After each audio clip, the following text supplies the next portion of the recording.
How does credit card processing work online? There's millions of businesses right now accepting credit card payments from their customers using e-commerce websites and payment pages and invoicing softwares and accounting software and CRM tools, and I think you get the idea. There's lots of options. So how does it all work for you? Today I'm going to get into the process of how credit card processing works online.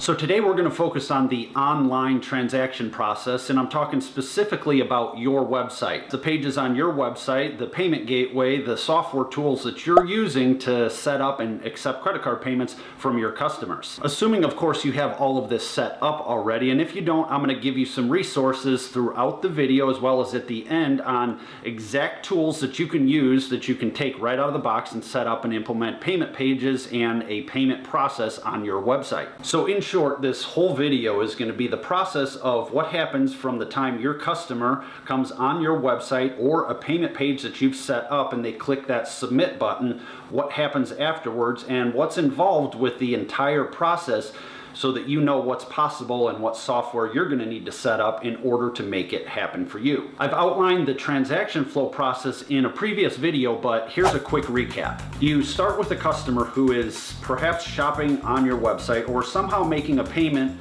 from a page that you have set up on your website. We'll get into the payment page options later, but for now, just assume that it's a page on your website, and once your customer clicks submit, the payment gateway goes to work and sends the secure data over to the credit card processing company for approval. During this process, the Visa, MasterCard networks are used, and the card issuing bank either approves or rejects the transaction based on the cardholder funds. Then an approval code is sent back through the same network to the processing company, who tells your payment gateway to approve the transaction and send your customer over to the thank you page and confirmation page that there was a successful transaction. Then the card issuing bank charges your customer's bank account and sends the money to the processing company so you can get paid immediately. The last step in the transaction cycle is that the card issuing bank sends the card statement back to your customer, or in other words, the bill, so your customer can pay it. And all of that happens in a second or two, by the way. On a side note, this transaction flow holds true. It's the same process whether you're in an online environment or offline, but we're staying online today, so here we go. So where does the transaction flow process fit into the entire payment cycle? Well, to illustrate that, here's your business and here's the website that you're selling your products and services on.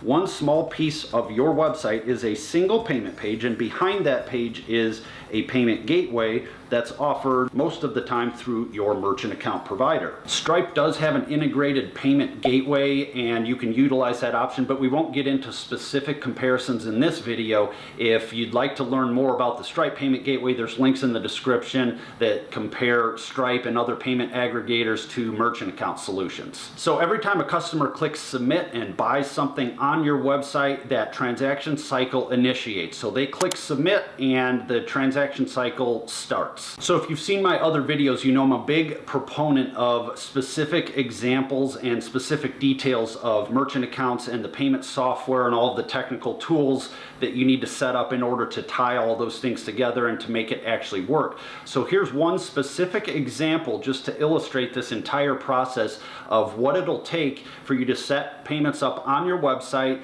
and everything that happens between the time that your customer clicks submit and you get paid to your bank account for that transaction that your customer made that purchase from. So here's the major players of an online credit card transaction, and in most transactions there's three main categories. Number one is a software that's involved to take the payment, like Infusionsoft CRM or an invoicing software like SimplyPay or a form builder software like Wufoo. So the software is number one. Number two is the payment gateway itself, like Authorize.net or CardPoint. And number three is the payment processor or the merchant account itself, like First Data or CardConnect.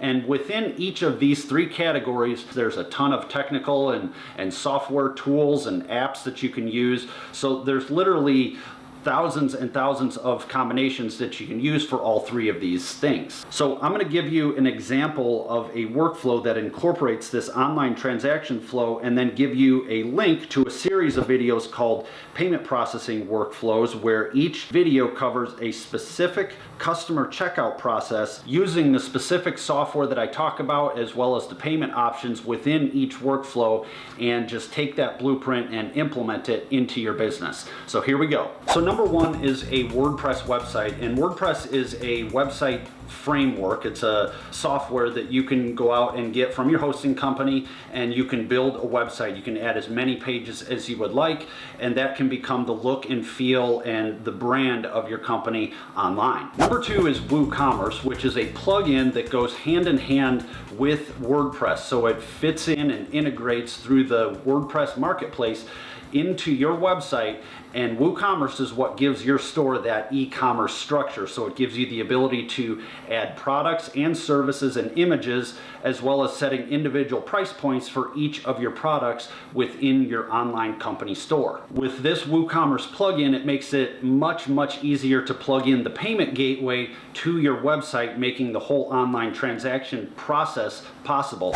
Which brings us to number three, which is the payment gateway itself. So here is where you're just signing up for CardPoint or NMI or one of the many other payment gateways that are available out there, and you're plugging it into the WooCommerce plugin in order to connect the merchant account and your website. As I've mentioned before, the payment gateway is the piece of software that securely takes credit card holder data from your customer and sends it over to the processing company in order to make that transaction flow cycle possible that we talked about earlier in the video. So the payment gateway is a crucial and an essential part of this entire online transaction flow process. Number four is the merchant account provider itself that connects to the payment gateway. Merchant account provider would be a company like First Data or Card Connect, just for example, and you'll set up the merchant account independent of your website, and you'll have to just check compatibility with the payment gateway that you're using to make sure that it's compatible with the WooCommerce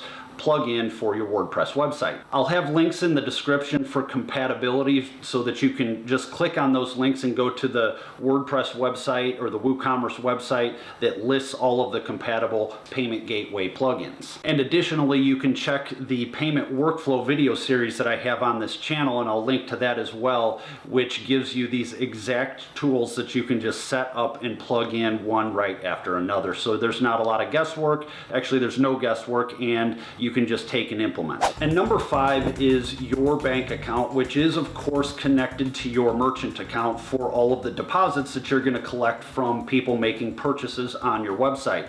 Remember that the payment gateway, the merchant account, and your bank account are three very distinct separate things, but they all do work together and they work hand in hand. So again, a quick recap. Number one is WordPress and WooCommerce, which gives you the payment page interface where you can showcase your products and services.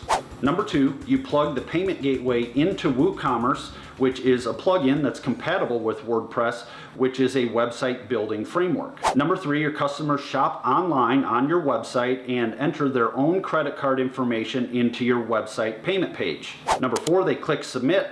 Number five, the credit card transaction gets sent into the transaction flow that we talked about earlier, which brings the merchant account into the picture, and an authorization is sent back through the transaction cycle process all within a second or two.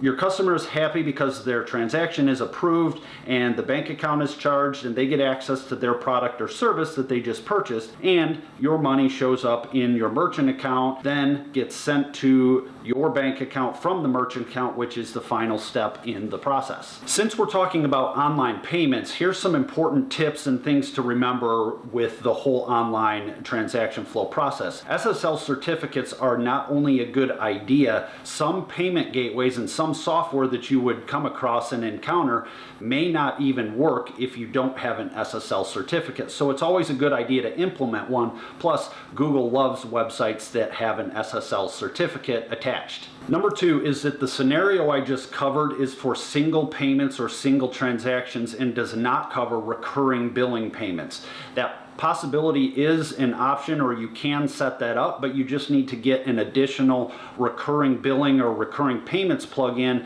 to add to WordPress, WooCommerce, and your payment gateway plugin. And number 3, with a WordPress website and the configuration that I've outlined here today, no credit card data is ever stored on your website servers, either on your hosting account or on your website itself, which is the way that you want it to be for security purposes. The payment gateway like Authorize.net or CardPoint takes that data and securely tokenizes it or encrypts it and sends that through the transaction flow process in order to get the approval back to your customer on the payment page itself. So no credit card data will be sent out through the virtual networks. All of that will be tokenized and encrypted and protected by the payment gateway itself, which your customers, of course, will appreciate. So if you've liked this explanation of the payment flow process or the payment workflow online in an online environment, keep in mind the payment workflow series, because there's other videos, there's lots of videos that go into exact details of specific software, just like I did in this video. These payment workflows are exact blueprints, so all you have to do is take the software that's recommended in the video and the website page, because it's all listed out for you, and just take them, sign up for the software or buy a software in certain cases, and just take those and they will automatically connect if they're recommended in the same payment workflow video. If you're new to my channel, welcome and thanks for watching. Send this video out to a friend or colleague or coworker that you think might need this sort of information in their business. Leave a comment if you have any questions. Give the video a thumbs up, because that helps it get found on YouTube. And again, share this video with your friends. I publish regular tutorial style videos and informational videos on payment processing, merchant accounts, CRM tools, and other tech software that are involved in the entire payment workflow process to make it easier for you to take payments online. I'm Brian Manning, and I'll see you next time.